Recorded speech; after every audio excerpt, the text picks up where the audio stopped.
Hello, everyone. Welcome to our Facebook Live today. I'm so glad to see so many of you with us from all over the world in different time zones. I see people from Australia despite the time there. So thank you for joining us. And no matter where you are joining us from, we'd love to see you all, to see all of our international crowd. And we have a great session lined up for you today about a fantastic topic, all about essential habits for becoming a better genealogist. I think that's something that we can all learn from. So I'm very excited for today's session, and we'll get to it very soon. But before we get to today's session, I just want to let you know that we'll be giving away a complete plan on MyHeritage at the end of today's session.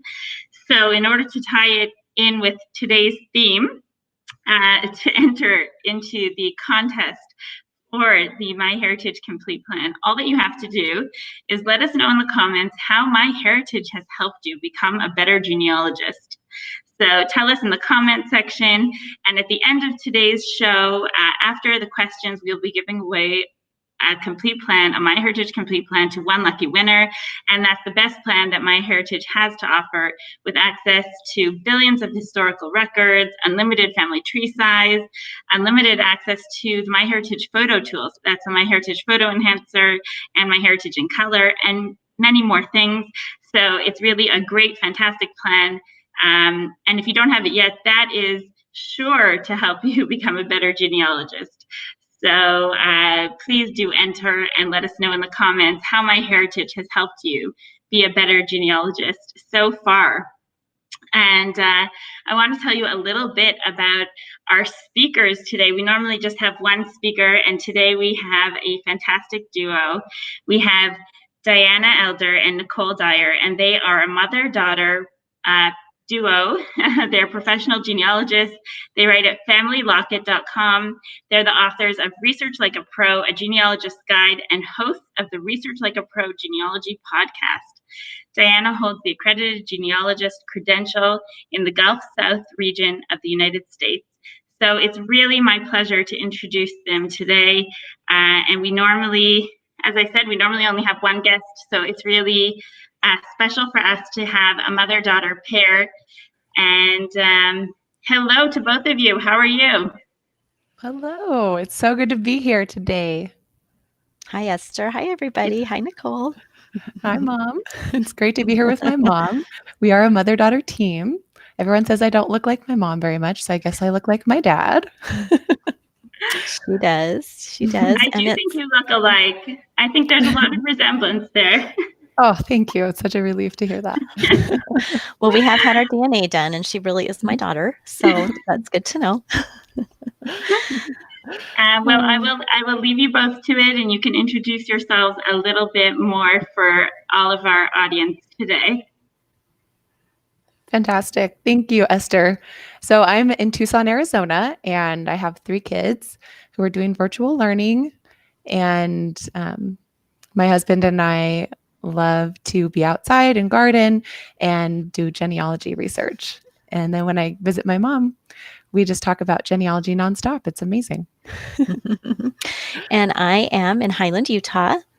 And so I am, when COVID is done, I'm going to be going back to that family history library in Salt Lake City as often as I can. So I live in a great place to do research, and so fun to get to do this with my daughter. I know it's kind of a dream for all of you that wish you had children or somebody else in your family that love genealogy. So we feel very fortunate that we can talk genealogy, and we get it, and we don't glaze over when we start talking about it. So it's awesome. And we're excited to be here with you today. And we're just super excited to share what we have, what we've kind of developed, and help you all become better genealogists. So feel free to put things in the chat. We're going to use the chat a little bit as we go through to ask you some questions and kind of see what some of your challenges are and see how we can help you. All right, let's go. Let's bring up the slides, Esther.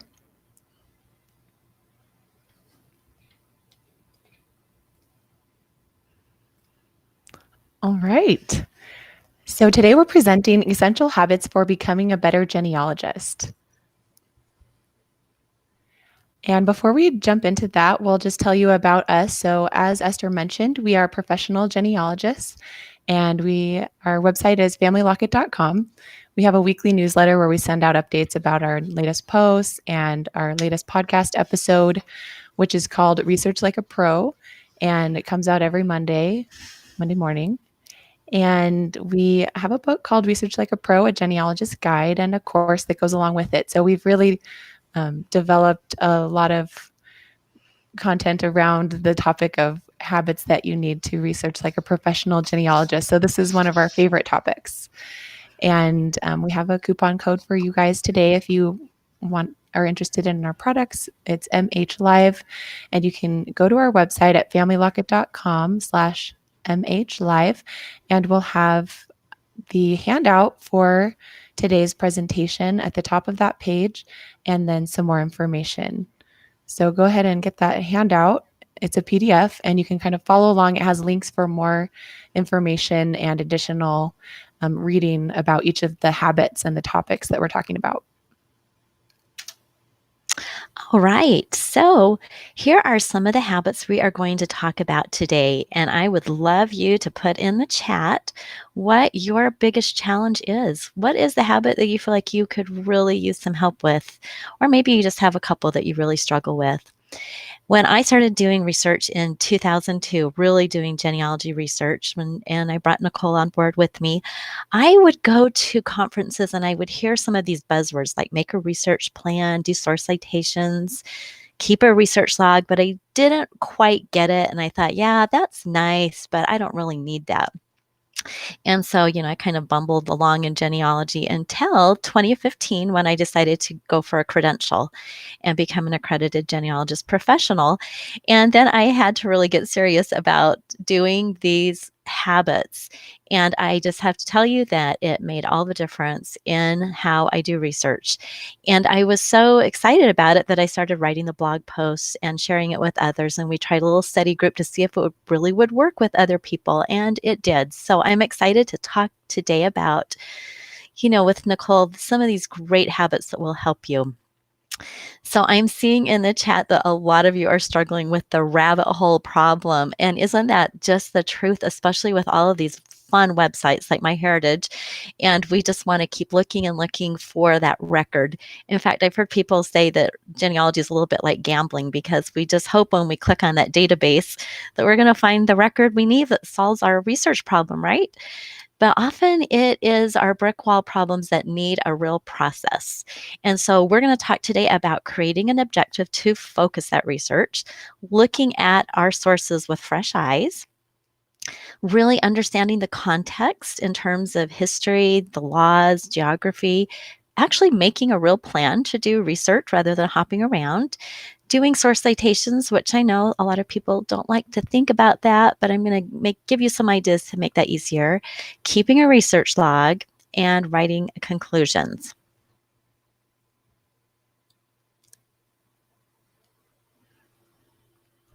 So this is how I've identified the genealogy research process. And, I had to put it in a certain order because I like order. I like things to kind of come along in a certain fashion. And so some of these things maybe you do a little bit differently, and that is totally okay. But we are going to talk about them in this order today.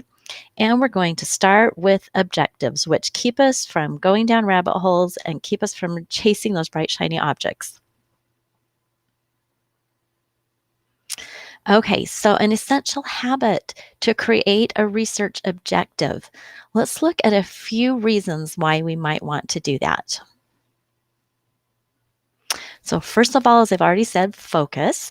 Second, discipline. I think that sometimes we just sit down at our computer and we just want to have fun and we take off doing whatever we want to do. So we're going to discipline ourselves. And quite honestly, it saves time and makes you so much more productive. I do client work all the time, and my clients hire me for a certain number of hours. And so I have to be very, very productive with that time that I'm getting paid for. And so this can help you because I'm sure your time is worthwhile as well. So here are some of the types of objectives that you might want to choose. Often we need to try to figure out if our John Smith is the same John Smith in a certain county. We have to separate men of the same name or women of the same name. And that can be really difficult, especially if you live in an area where everyone has the same surname or you've got a very, very common surname. So sometimes an objective is just to figure out who this person is. Often our brick walls are family relationships. We're always trying to push back another generation or try to figure out who the children or the spouse is. Sometimes we just want to discover an ancestor's actions. Did they fight in a war? What was their profession? And so these are all ideas of things that really can help us focus in on what kind of an objective we would like to do for a research problem. So here's some keys to doing an objective. When you're writing out your objective, and I did say write it out, don't just keep it in your head. If you write it out, put it on a sticky note in front of your computer. Keep yourself focused on that objective. You want to have some things, and we call them key identifiers, complete names and vital information, dates and places, and then other things that, if you don't have vital information, will help you remember specifics about this person. And you may think, I know their birth and their death and their marriage date, but when you're comparing records to your person, it's so handy to have that objective. Already have that vital information so that you can just compare, match up, see if things are working. And I put this objective at the beginning of my client reports. I put it at the beginning of the research log. It is everywhere, helping me stay on track. So we're going to use a case study because I found that showing an example really helps to cement these principles in your heads as you're listening. So this is the case of Georgia Ann Dawson. And I just want to make a note here that this is an Alabama-Georgia case. I'm a Southern researcher, and so a lot of my work is in the South. But for all of you in different locations where your research is in a much different place in the United States South, just know that the principles here work everywhere. I've done client work in Mexico and Canada, Ireland, Scotland, England, and it's the same everywhere. The principles remain the same.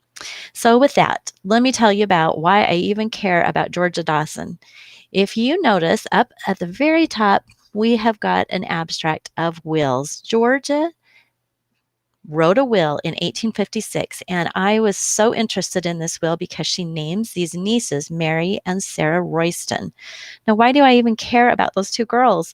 Well, I have got a brick wall ancestress, and her name is Cynthia Dillard Royston, and she was living one county away from this Georgia Dawson, and she has two daughters, Mary and Sarah Royston. And so I was really, really curious to see if perhaps this is a relative. And so I wanted to explore and discover who was Georgia, who was her father. Could it also be the father of my Cynthia Dillard? So this was my objective, and it was pretty simple. All I had was that piece of paper. It was from a book at the Family History Library. I knew nothing else. So my objective was to discover the father of Georgia A. Dawson. I had no idea what her birth or death or even marriage was, but I could guess that maybe she died after her will. But I just knew her will was dated 20 February 1856 in Russell County, Alabama. That was my starting point. So after you've created your objective, this is a really fun step to go back and look at everything that you have found before. And I like to do this in a timeline. I'm going to show you what that looks like. So this is second in the process because really we have to get a solid foundation of what we have already found, what is out there, what's on the family trees. Look at the MyHeritage family trees. See what you have added to your tree. What have other people added to their trees? What's in your paper files? Look at everything that is found on this specific objective and about this person. So we create a timeline, check all of the dates, and analyze the evidence. This is such an important habit to learn how to analyze those records because we know that we're going to come into conflict with different things. Not every record agrees, and we've got to figure out which one we want to really give more weight to. So in creating the timeline, it gives us a place to put everything and to do this analysis. I like spreadsheets, so I do it in a Google spreadsheet. You could also just do it in a document, whatever works for you. And you get everything together and you put in your information. You can use color if you like to, say all the residences are going to be green, all the birth events are going to be blue, whatever you like to do. Gives you a place to analyze all the information and the sources, and it gives you a place to make a list of that future research. So many times we have all these ideas come to us, but we don't put them anywhere and we forget what they might be. So here's what my timeline looked like when I started. And you'll notice that I had the same source over and over and over because all I had was that one abstract of wills. And so I just gathered some information from that, thinking about when Georgia could have been born, when she could have married. It's okay to estimate. Sometimes you don't know, and you just have to do your best with thinking through, coming up with some hypotheses. And so you'll notice I have several different columns there, and we're going to talk a little bit about source information and evidence because that is a habit we need to get into when we really look at a record, trying to understand that record and how good it is.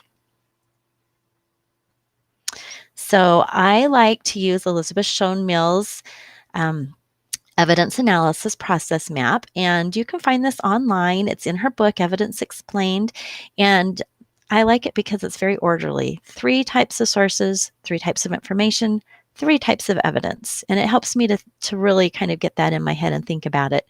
And when I was just starting to do this, honestly, I printed that out and put it on my wall so I could remember. So let's talk about sources. This is where we're getting genealogical information. So we, of course, want original sources, but if we have derivatives, which are indexed information, and then what I love about MyHeritage is it has so many indexed sources for us that we can then use to go find the originals. And it's so wonderful that we have those indexes because that can really, really help us quickly find these records. Now, sometimes we have authored sources, and those would be where we put 2 things together to get another source. So like a tree, an online tree, where we have original and derivative together. So here's my question. In this abstract of wills that Marilee Beatty Hagen has put together, and she has this little listing of Georgia Dawson, would you consider this an original, derivative, or authored source? So go ahead and pop your answer into the chat.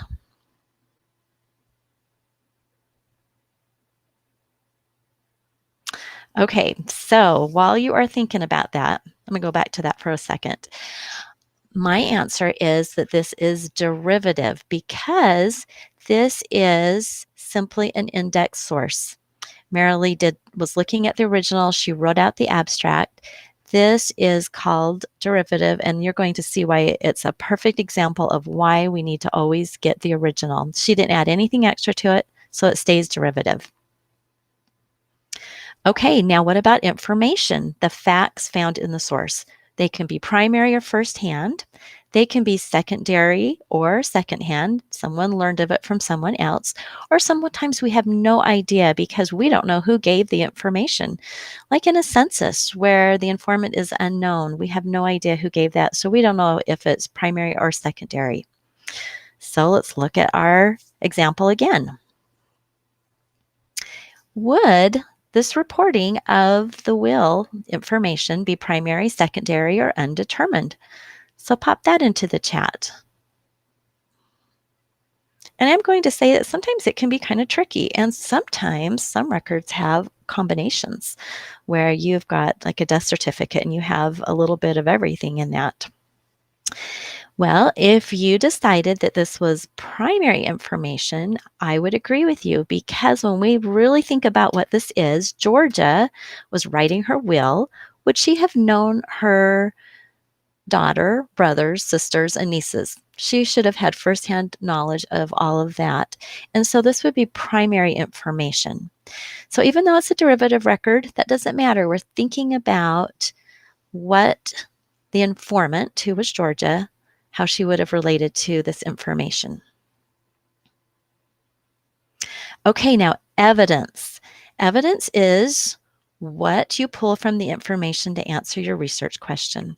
So direct evidence is easy. Somebody asks a question and it's a direct answer, like how old are you? And you get that answer. But indirect evidence is what we need to really use if we're going to solve our brick walls. The reason they're brick walls is because there is no direct evidence saying this is the child or the father or this is the date of birth.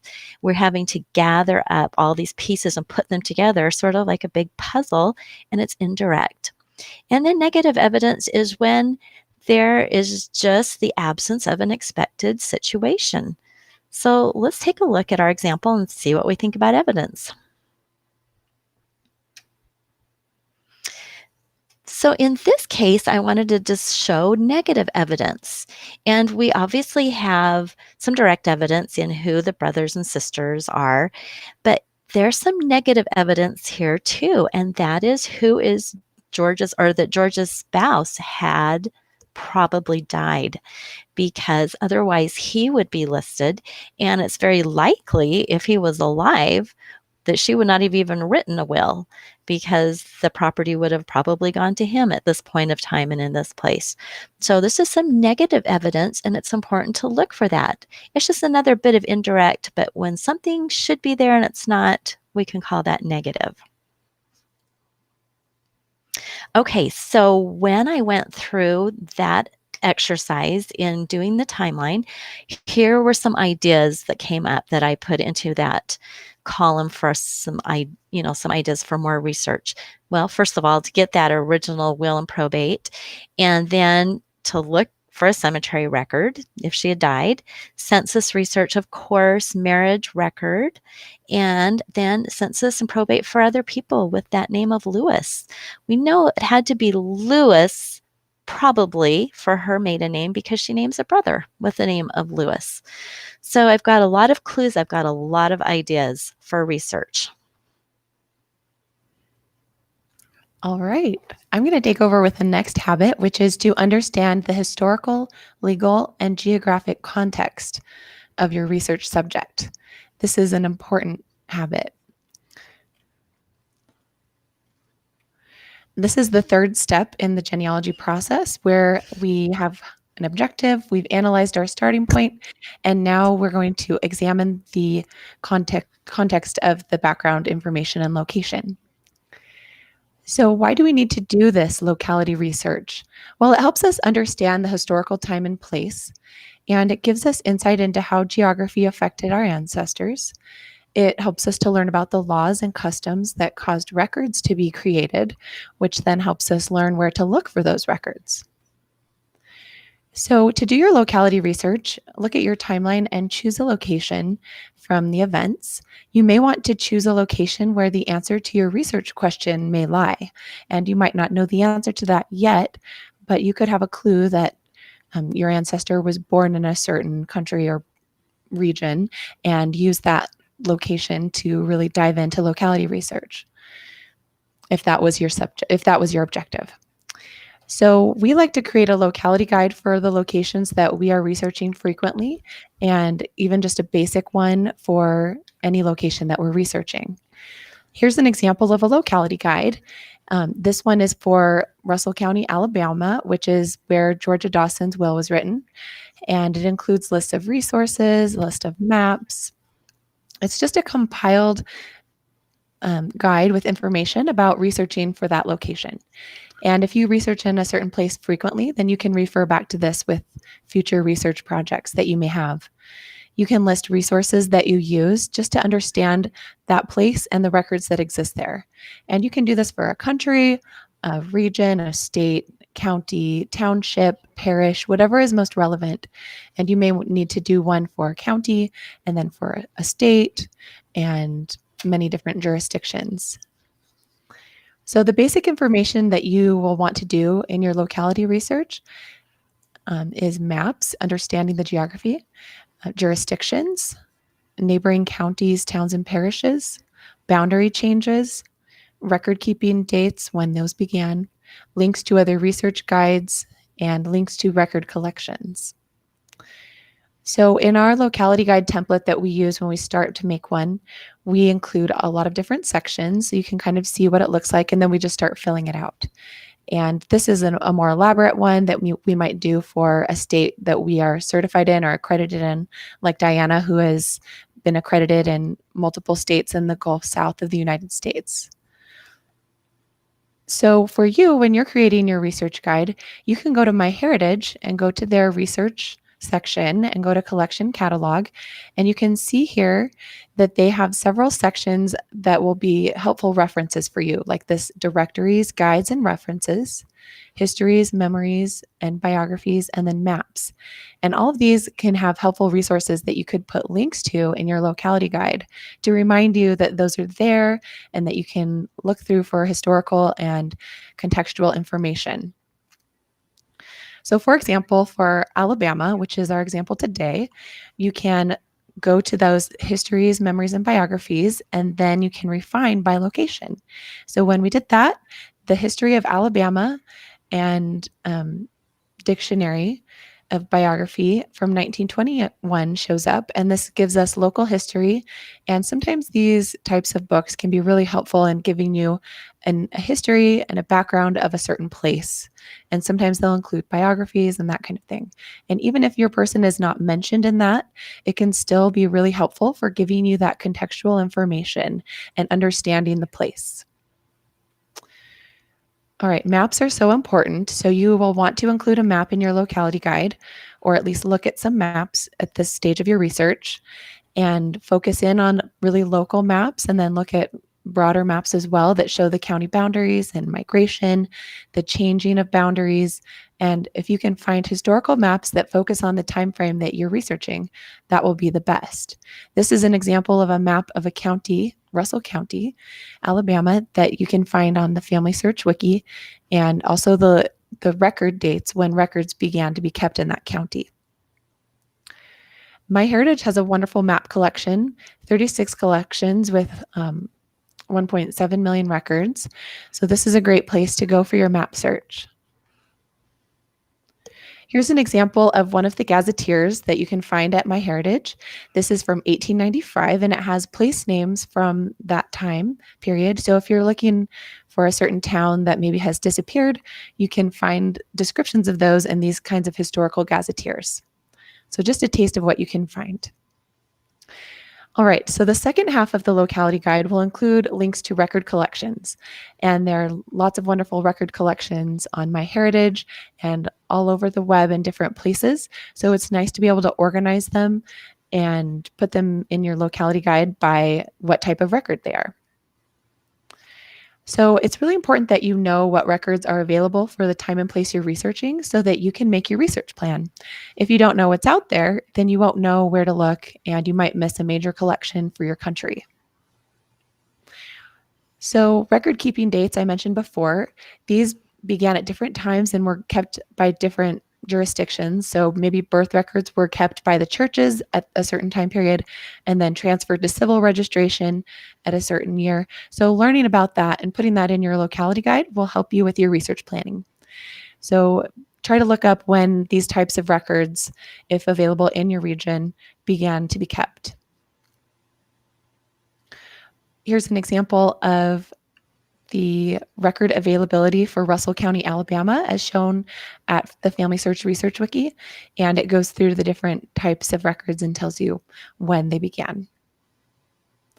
So I've mentioned jurisdictions a few times, so let me go over what that means. A jurisdiction is a government or a church entity that created records, so a county government or a church parish. And these can be at different levels. You might have a town jurisdiction, a state, county, national, etc. And then there's different levels within church jurisdictions, for example, a parish, a diocese, etc. And then you might have civil registration districts that are different.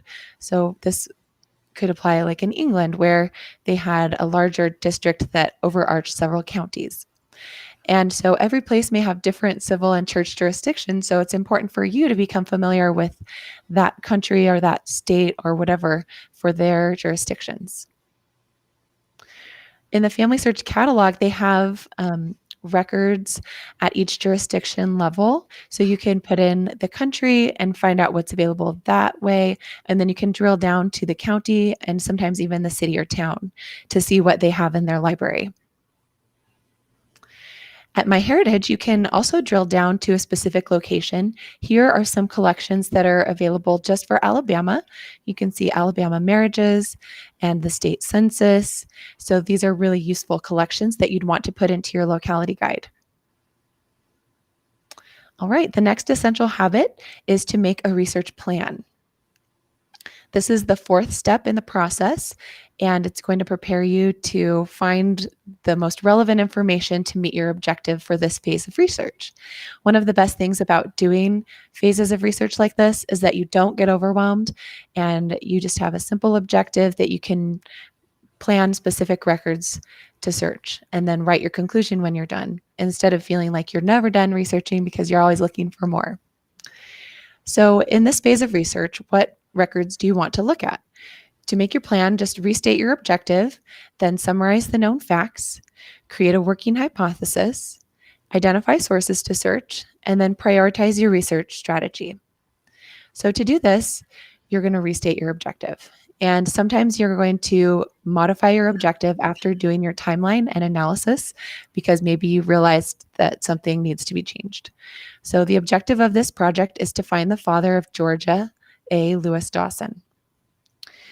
Then we're going to summarize the known facts, which we already kind of did in our timeline. So you can just pull the most reliable facts from that timeline and list them again in your research plan.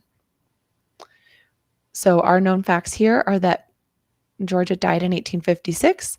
We're guessing she was born about 1836. Probably her maiden name was Lewis. She had a daughter named Lily, and she had sisters named Mary Lawton and Sarah Lawton, and nieces Mary and Sarah Royston. So that's our starting point information. Now we're going to create a working hypothesis, which is just an educated guess about what might have happened using clues from the known facts. This hypothesis will kind of guide where we'll look in the records. So Georgia Ann Lewis Dawson named many individuals and relationships in her will. Because her brother, O.L. Lewis, is mentioned in the will, her father would also be a Lewis. Georgia Ann Lewis was born before 1836 if she had a child in 1856. She was possibly born in Alabama or Georgia. She likely married about 1850 and could be in the household of her father in 1850 or in the household of her husband. So this doesn't have to be 100% accurate. It's just kind of a guess of what we're thinking could be true. And then we're going to go and look for records that will help us see if this is accurate or not, kind of testing this hypothesis by finding real evidence. So our next step in the research plan is identify sources to search that will test our hypothesis. So we need to just brainstorm a list of what sources might help us. We can use our locality guide for this. So here's some ideas if we're just brainstorming. We can look for a marriage record of Georgia A. Lewis and someone with the surname of Dawson. We can look on the 1850 census. We can look at original probate records and cemetery records and marriage records for her sisters. So there's some ideas. Now the next step is to put these in an order, a logical, prioritized strategy. We want to probably check online records first, since those are typically indexed and might help us get to the answer faster. Then we're going to consider what records might be most likely to answer the research question. And then we'll plan specific searches in databases. So here's my prioritized plan. I decided first to do a marriage record search, and then to view the original probate file, since we had only seen a derivative, which was, a transcription, or it was just an abstract, so it could have been wrong. So we want to see the original. And then we'll look for census records next, because that will really give us a better picture of the family, and then cemetery. And then we'll do additional probate search for possible other relatives. So that was the priority that I gave my ideas. All right, next we have the next essential habit, which is creating source citations. All right, source citations are next, because honestly, even though it doesn't sound very fun, you are going to learn so much more from your source by creating a source citation, and I'm going to show you why.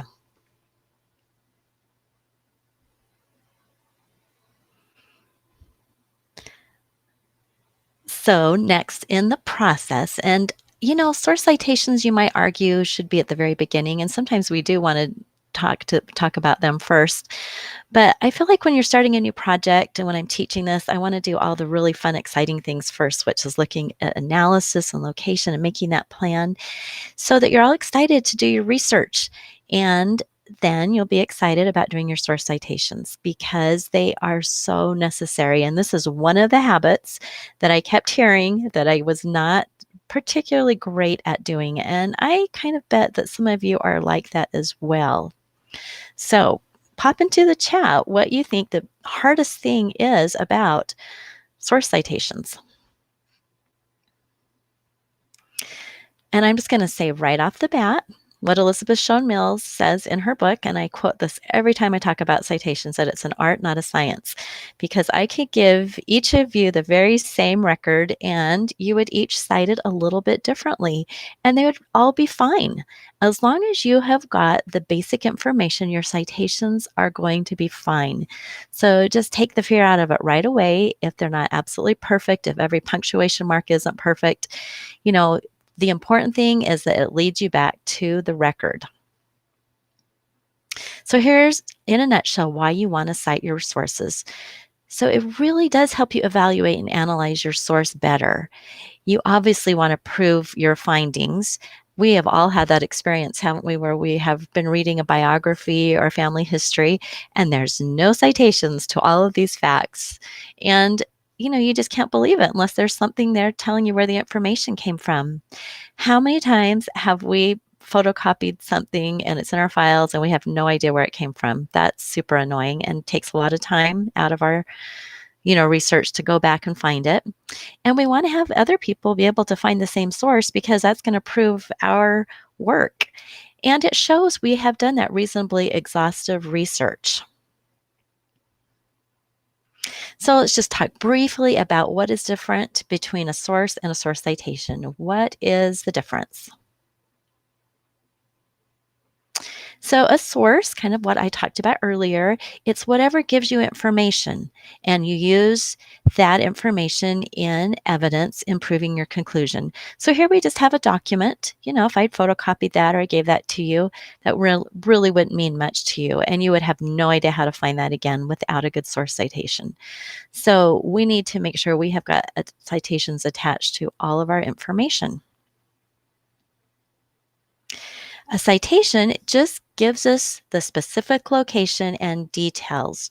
So this is the citation that I'm going to use for our example, and it is from Georgia Dawson's estate case file, because if you remember, one of the things on the research plan was to go look for that original. And so we'll just use this as our example to talk about how to create a citation. When you are doing a research report, and yes, we are going to talk about reports at the end, because why not write a report for yourself about what you found and gives you something to share. So when you do a report, you just insert the little footnote in your document and then you put your citation at the bottom. And it's a great way for you to share your research with other people, especially DNA matches, who maybe will be more inclined to share with you if you give them something in return. So here are the steps. First, you have to understand your source, which takes a little doing sometimes. And then you create your source citation by answering 5 questions: who, what, when, where in, and where is. And these can guide you through any kind of a source citation, whether it's a paper in your files, whether it's a record you found on MyHeritage, whether it's a record you found on another online source or a microfilm. If you just answer those 5 questions, then you will have a pretty good source citation. So understanding the source. Here is the source that I found when I went searching for Georgia's estate case file. It turned out to be on Family Search. And I don't know if anybody here has good detective skills or if your brain's working today, but you will notice in the objective that abstract for her will said 1856. Well, imagine my surprise when I found the actual estate case file and the will was really written in 1861. So that's a good example of the derivative not being exactly on point and having the original give some really correct, important information. So this was a digitized image I found online. This is the kind of work we're the kind of sources we are using so much, and it's really tricky. How do we do these kind of citations?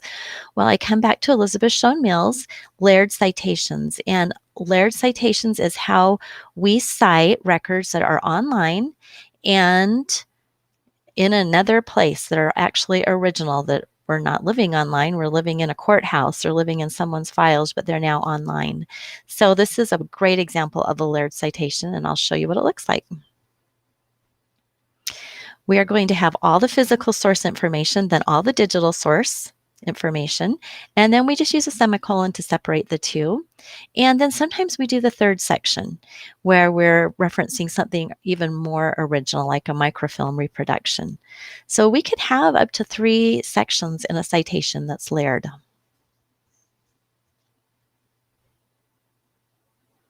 So I just color coded this so you could see clearly.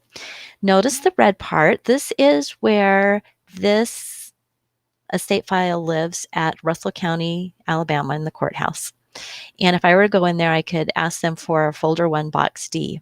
But I didn't. I looked at it online on Family Search. So all the blue information is how you would get to it on Family Search. And then finally, the black microfilm number is how I would access that if I wanted to go to the library and look at it on microfilm or look at it through the catalog that way. So 3 different parts of this citation. So let's just look really briefly at those 5 questions and how I answered those within that specific layered citation. Who created the source? Well, in a layered citation, you're going to have a couple creators. We've got Russell County, Alabama, and we've got Family Search, who created the digital image of it. What is the source? Again, we have 2 different pieces. We've got the digital information, and then we have got the physical description of what the actual source is, that estate case file. When was the source created, or when did the event happen? I like to make sure I've got the specific date, and 1861 to 64 is the date that everything is covered within that estate file, and then the access date, because it's good to know when we actually looked at a website. Sometimes websites change a little bit and we can't find things, and we need to go use the Internet Archive Wayback Machine to find them again. So access date is important. Where in the book or magazine or database is a source located? So we want to put that identifying information. And sometimes on online sources, we want to kind of do waypoints. We don't want to do things like point us to the correct place. A really good way to check your citation is have someone else try to find the record based on the information you give them in a citation. And then finally, where is the source located? Well, it's in Russell County, Alabama for the physical source, and it is at Family Search or in the microfilm. So hopefully this has given you an idea about how to create your own source citations. And I recognize that this was a really, really fast run through on this. I have an entire presentation on Roots Tech Archive. So 2018 is all about source citations, and then the 2020 Roots Tech Archive has got a class on citations, plans, and research logs. So I'll just let you go search for those, and if you want to learn more and see more about how to do this. So let's just talk about a research log. It's an essential habit. I don't feel like I'm even researching until I'm using a research log. I feel like I'm just doing the bright, shiny object thing. But once I have my log open and I'm following my plan, then I'm getting serious about research. So I love my research log. And it's at the end here of the process, but know that your research log and your source citations go together. As you're researching, you're going to put your source citation in your log.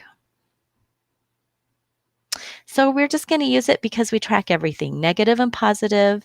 We're going to note when something was searched. It's where we can put our source citation. And I love research logs because you can just glance through and see what you have been finding. You can start making connections by seeing it right in front of you. It gives you a place to evaluate everything. It helps you be more productive. And you don't have to keep looking for that same source over and over again. Because how many times have all of you looked at a book and you still can't find your information, or you've checked a database and it's still not there? We sometimes duplicate so much of our efforts. So it's so great to keep track. And this is honestly how you break through your brick walls. You have to have better record keeping if you're going to get through some of those difficult challenges. So this is just what Georgia's research log looks like. And it's in a spreadsheet. You could do it in a table, but I love spreadsheets. So I have all my different columns. And I'm just going to show you really quick how we looked at one record and how I filled out a research log. These are the categories, and we'll go through and I'll show you how we did each one. These are my categories. You may want to add different things for your logs, but this is what works for me. So remember, the first thing was to look for a marriage record. So let's see what I found when I went looking for a marriage record for Georgia and a Dawson. This one was easy. It was right there. And it showed a John Dawson married to Georgia Ann Lewis, married in 1850 by John E. Dawson.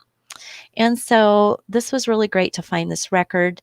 You know, sometimes it's not as easy as this, but in this case, I actually found what I needed, the marriage record. But how did I fill it out in the research log? Let's look. First, I put the date I searched it.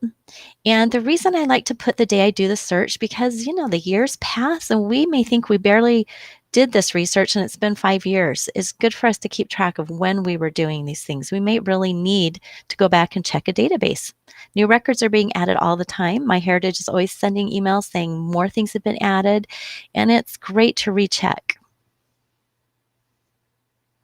Repository is simply where you saw it. So this marriage certificate, I actually got a great clue from MyHeritage because it was in a marriage index and the original was over on Family Search. So I was able to actually look at the original, which was fabulous.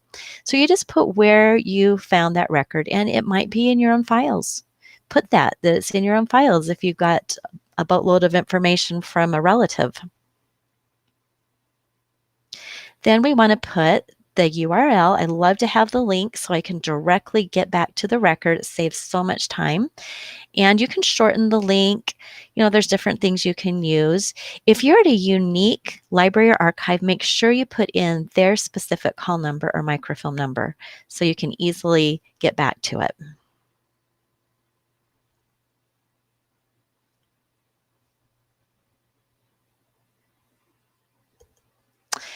And then we want to put what we're searching for. And I like to start this with the type of record. So marriage, probate, land, and then I can sort by that. And it just keeps me organized, knowing exactly what I was searching for.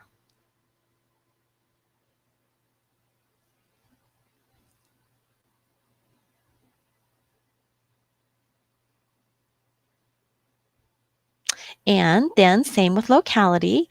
I love having my specific county or city or state. And again, if I have been just adding my research and I want to sort by everything I found in one county or one place, one country even, I can sort by that column. And that can help me to see what I've done and what I need to do next. And then my source citation. This is where my source citations live. And I create them as I'm looking at the record. I make myself do it because I don't want to go back and do it later. Just do it the first time and then it's done. And then finally, your results. What did you find in that record? And if you didn't find anything, I use nil for not in location, but you could make more details about why you didn't find something, what you would want to do next. And this is where you'd put everything you found in that. So now you see all the different steps you can use for filling out your research log. And once you get going, you can get really fast at it and it's recorded there for all time. A couple of tips to copy your names exactly, because we all hate it when our names are not spelled correctly, but it's important to know how they were spelled in that record. Get the dates in there, abstract your information if it's a really long, lengthy document. get as much as you can into your comments section. Okay, so let's just take a look really quickly at what I found. So what was in that original probate file? Well, it had 17 images and a lot of information, including the exact will. So in the will, I learned more about Georgia's family. I learned that she had this daughter, Lily, and I learned some really important information about those two nieces, Sarah and Mary Royston, that I wanted to know in the first place. And this was not in the derivative abstract, that these two girls are her eldest sister's two daughters by her first husband. Well, that's some really important information for me to know, that she had an older sister by her first husband. They had these children, the two Royston girls. So as soon as I found that, I knew I had possibly a different person, a different family here. What else? Well, this was really sad when I read it, that the trustee, her brother, was to buy 3 marble slabs to be placed over the graves of her mother, stepmother, and herself, first removing the remains of my stepmother and my 2 children from their present burial place to where my own mother is buried, and in one grave place myself and 2 children with a marble slab over us. Okay, how sad is that? Sometimes when we do these transcriptions, we find this information. So now I know that there's 2 more children. Holy cow, this was very sad, but it was also exciting to get more information about Georgia. Okay, what do I know here? I have learned from just 2 things, that exact probate file and the marriage record, that she was indeed married to John Dawson, that she had a mother and a stepmother and a father named Lewis, and I've got more information about the sisters, the nieces, and that there are 2 more children. So already my research plan is paying off and I'm finding more information. So next was to look on 1850 and 1860 census records for both Dawson and Lewis families. We know now that she didn't die in 1856, so she should be on the 1860 census. So in 1850, I found John and Mary Dawson and John and Georgia Dawson. So this is right after they got married, and they were living with his parents, and he was a minister. So he was the one that married them. And I think it's fun that Georgia was in there, Mrs. Georgia Dawson. You know, she's just newly married, and I think that's great. Maybe the informant, who we don't know for sure, just wanted to show that she was not a child, but indeed the wife of John. And then in 1850, over in across the state line, that was in Georgia, across the state line in Russell County, Alabama, is a Lewis family. And look at the names of those girls, Sarah, Mary, and Savannah Lewis, all named in Georgia's probate. So now I have got a probable father and I've got Martha. But who is Martha? Is she the mother or the stepmother? We do not know, but I do have more information. So now I've got Martha in as mother, stepmother, and I know that her dad is Noland. So the family tree is beginning to get filled up and beginning to get some identifying things about Georgia. And then in 1860, right before she wrote her will, John is still alive. And there's Georgia, and look at that. We've got 2 children, John and Mary, age 4 and 2. So these are likely the children that died, and that she wants to have the remains with her when she dies. So this is really a very sad story, but apparently there was one more child that was probably born, and that was Lily, and Lily is the remaining child of this family. So now we've filled in a few more blanks with John and Mary as children, and we've got Lily. So we are building this family tree and getting more information, but we still have kind of a question about who are Sarah and Mary Royston, which was my original objective. So my research log to this point, or when it was completed, and I'm going to let Nicole finish up the story in the next portion, but it had 26 entries with all those informational things filled out. And the result of it was that I figured out who the Royston girls were. All right, the last essential habit we'll talk about is to write your conclusions. So in the research log, Diana had found the answer, but it's hard for somebody else to come in and read that research log and understand what it all means. So we need to write out our conclusions in a narrative format so that other people can really understand. This is the last step of the process. So why should we write out our conclusions? Like I mentioned, it really helps us prove our conclusions, and it really helps us, in our own mind, really sort out the information we found and make more connections and help us really see the information. So it also helps us demonstrate the breadth and excellence of our research to be able to share that with others so that they can decide if they agree with us. And of course, writing out about our ancestors can preserve and share valuable research that we've done about them. So where do you want to write your conclusions? Maybe you'll put this into your personal family tree software in the notes section, or maybe you'll write a report and then attach that to an online family tree. There's all kinds of features that on whatever family tree software you may use that allows you to write and add those documents that you're reporting in. So we typically write reports that we give to our clients or reports for ourselves that we save in our digital filing system on our computers, where we have a file for the surname and then a file folder for the certain ancestor. So we would put this into Georgia Dawson's folder. And it can be in a Word document. Once you finish that, you can save it as a PDF. You can send it to relatives. You can upload it to your MyHeritage family tree, and then it will be available for others to find and to read. So here's the sample report for Georgia Dawson. The link to read this report is in your handout for this lecture, which we shared at the beginning, and it's in the comments as well. So just go look at that handout and then scroll to the bottom of the handout where you'll find a link to this report, and you can read that. So when you're writing your report, you need to first determine your audience. Knowing who you're writing to will help you know what to write. It could be that you're writing to your family members, or it could be that you're writing a report to yourself, just personal research notes to help you with your next phase of research.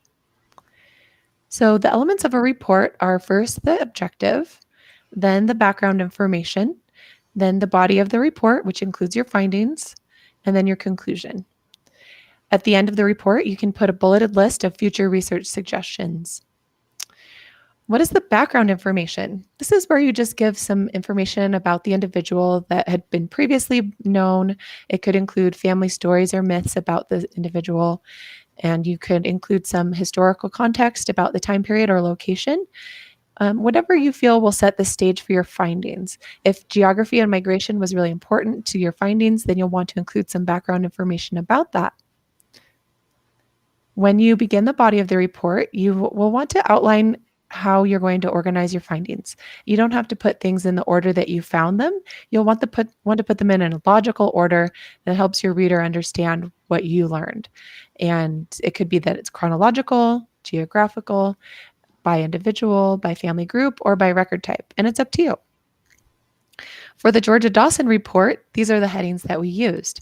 First, we talked about the estate case file of Georgia Dawson, then her marriage record, then about her father, then about marriage records in Russell County, Alabama for the sisters, additional Lewis probate, and then the 1860 census.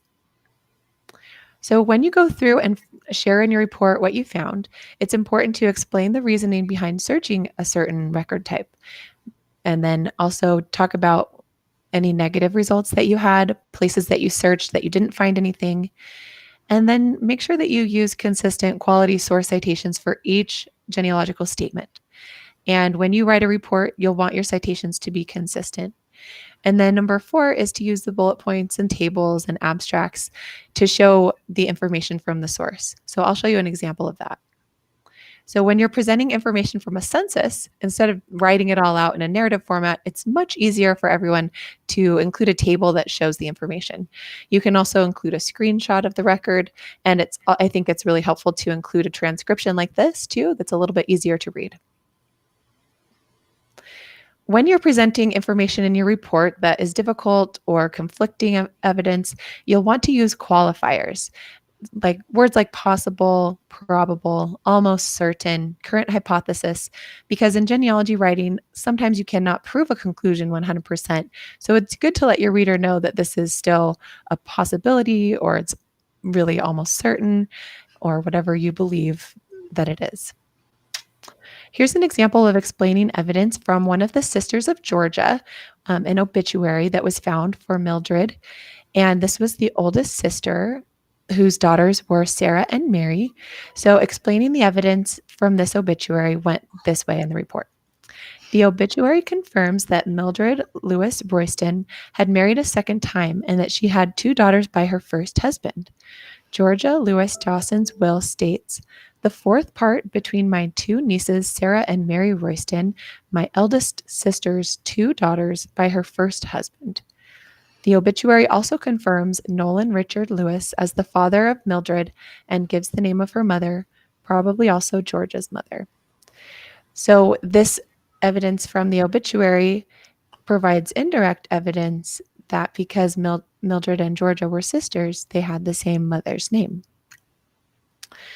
So after you go through all this evidence, you can discuss everything that you found. You're going to want to tie it all together with a simple conclusion, a concise paragraph that summarizes the findings. And citations are not needed in the conclusion because you're just restating information you already cited in the body of the report. So the conclusion for this was, this research session was successful in identifying the father of Georgia A. Lewis Dawson. Georgia was found to be the daughter of Nolan R. Lewis based on indirect evidence. Her will named sisters Sarah, Mary, and Savannah, who were located in the household of Nolan and Martha Lewis in 1850. Nolan R. Lewis is also named in the probate of Georgia's will, holding the estate sale of her property at his residence. An additional sister was discovered, Mildred Lewis, who married G.D. Royster. This would be the unnamed eldest sister whose daughters were named Sarah and Mary Royston in the will of Georgia A. Lewis Dawson. The final part of the report is to include future research suggestions. It's good to always include ideas for the next research session in your reports. You can suggest further research on extended family members found during the project or other people that you didn't fully understand or identify. Include this at the end of the report in a bulleted point format for ease of use. So, Diana, why don't you come back on and we can review these essential habits and the case of Georgia. So did you feel like you answered your research objective with this report? Absolutely. I figured out that G.D. Royster, who actually really was Royston, not a Royster, there was just no connection. It was just men of the same name. You know, the Roystons were 2 different men. The Mary and Sarahs were 2 different girls from my Cynthia's nieces.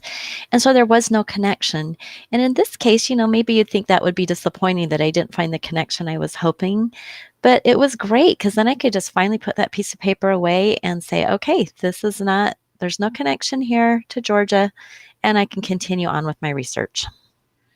Absolutely. So you found Georgia's father, but sadly you didn't find a connection from these family of Roystons to our family of Roystons. But what did you do with your report that you had written? I put all of this research out there on Family Search, and I chose Family Search because it's a collaborative tree and anyone can access it. And so I just decided that would be a good place just to put my research, because obviously I'm not going to put it in my family tree. It doesn't match my family, but I didn't want all my research to go to waste.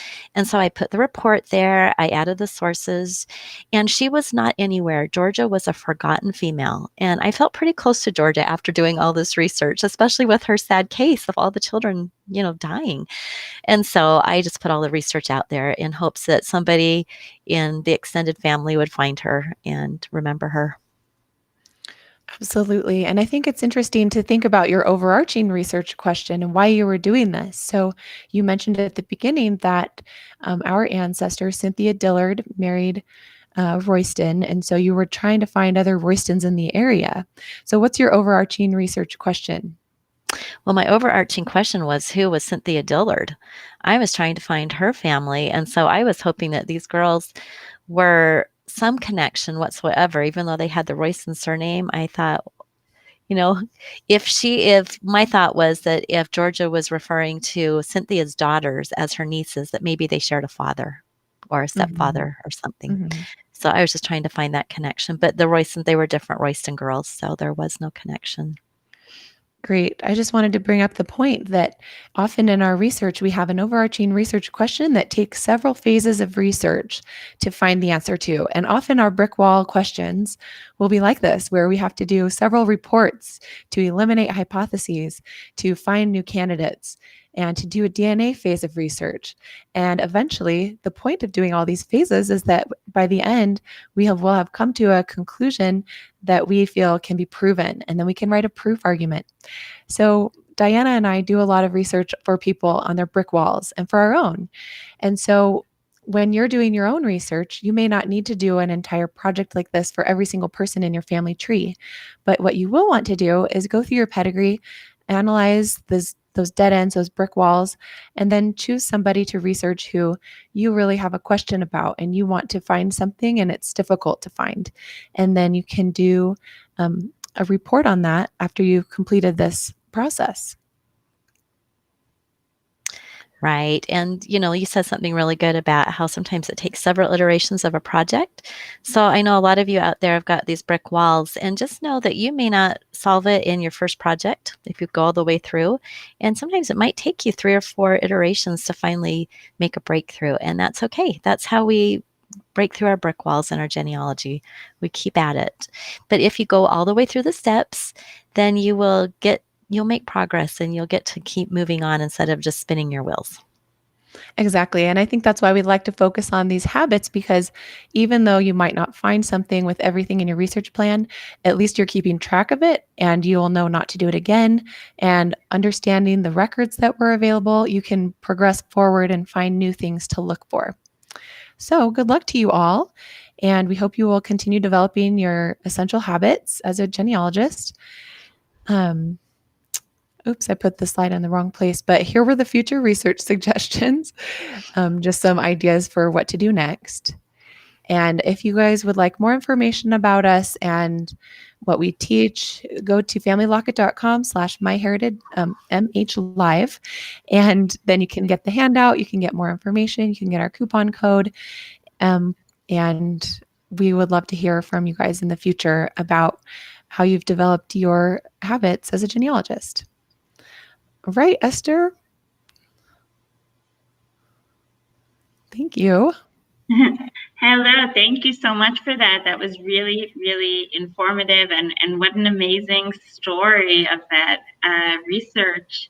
So thank you for sharing that with us.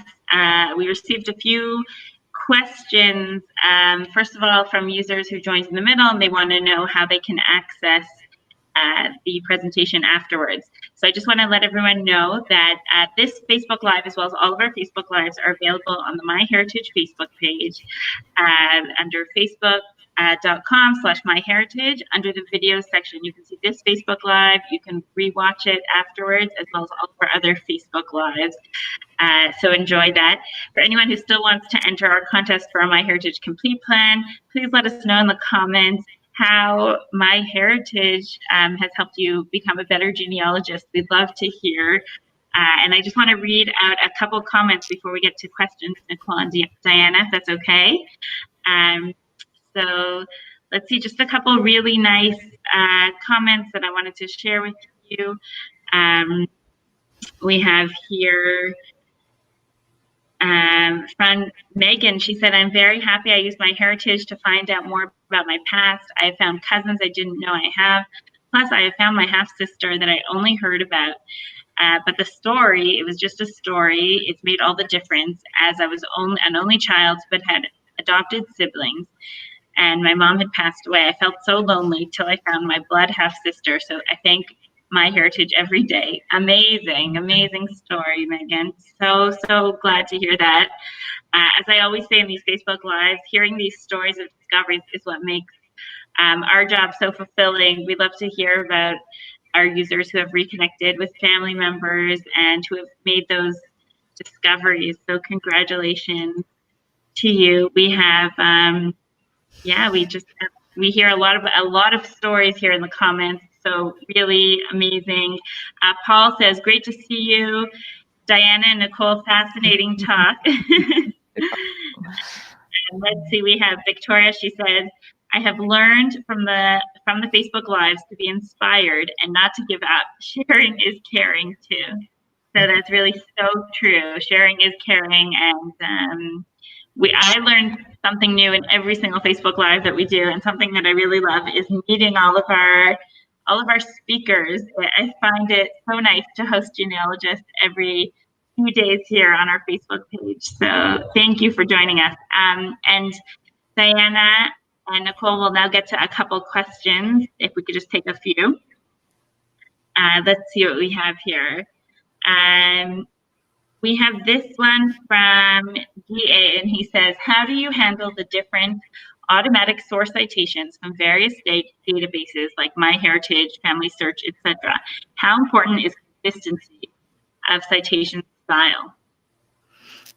That's a great question. And, one of the things when I was getting my credential was I had to turn in a 4-generation report. And one of the things was I had to have consistent citations. So I had to learn how to make them myself and not rely on the actual website citations. So I do that. I just create my own. I take what is given. For instance, MyHeritage gives you lots of great information, but then I put it together in a way that I like, that's consistent. So I take what the website gives me and then I make it my own. So that's how I get them to be consistent. And I have a template. And I believe in our handout, we've got a link to that. So I've created some templates and I do all my census citations the same, just try to get them as consistent as possible. Okay, fantastic. Betsy asks, do you use a separate research record for each person or each family group? Nicole, do you want to do that one? Sure. So yes, we typically like to do our research logs based on neither, I wouldn't say a family group or a person, it's based on the objective. So you can do it based on an individual, and you can have multiple tabs like in a spreadsheet where you have multiple sheets within the spreadsheet, so that if you have all of your research for one individual and you do multiple projects with different objectives, you can have different sheets for that.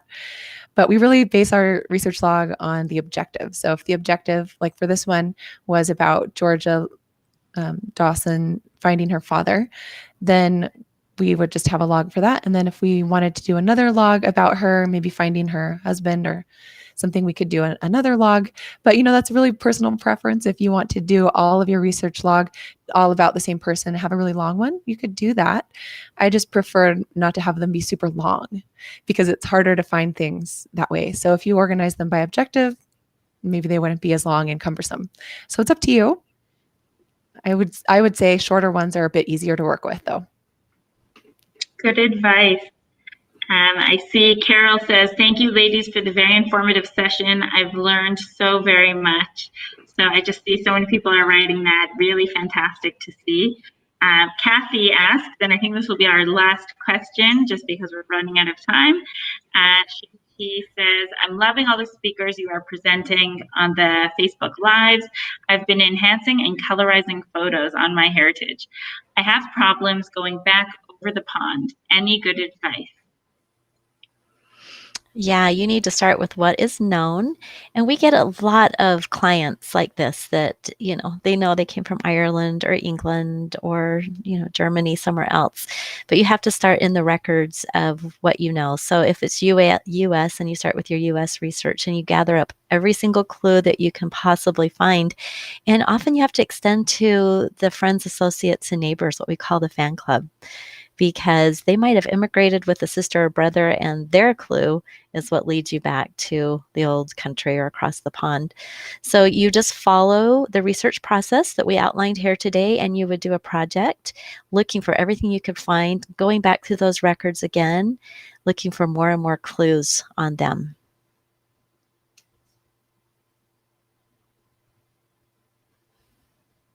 And And that's really one of the advantages of using MyHeritage for your family history, for your tree. And really, we have a lot more of an international database. And I know that that helps a lot of users that are looking for relatives, not necessarily in the US, and all over Europe. So that's definitely one of the advantages of putting your tree on MyHeritage and hopefully getting some smart matches with relatives across the world. And you never know who you'll find. So now we'd like to give away the MyHeritage Complete Plan. So just to tell you all about the Complete Plan on MyHeritage, it provides you with access to 12.5 billion historical records on MyHeritage. And as we said, a lot of those are international records. So if you're looking for family across the pond, that's maybe where you'll find them. So that's free access to all those records, unlimited family tree size, unlimited access to our photo tools, which is the MyHeritage Photo Enhancer and MyHeritage in Color. So we'll be giving away one complete plan today to one lucky user. And that user is, drumroll please, Cheryl Higgins Berry. And Cheryl wrote, "My parents passed away when I was younger. I never knew any of my grandparents. They were already deceased. I love finding any information of my family. I get so excited. Unfortunately, this all costs so much being a retired senior.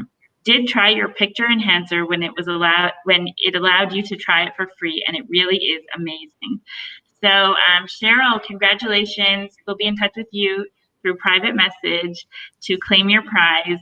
And we hope that now this will allow you to use the photo enhancer and MyHeritage in Color for unlimited use, and that you take out all those old photo albums now that you have the MyHeritage Complete Plan, and see what you can do with all those photos after you scan them in.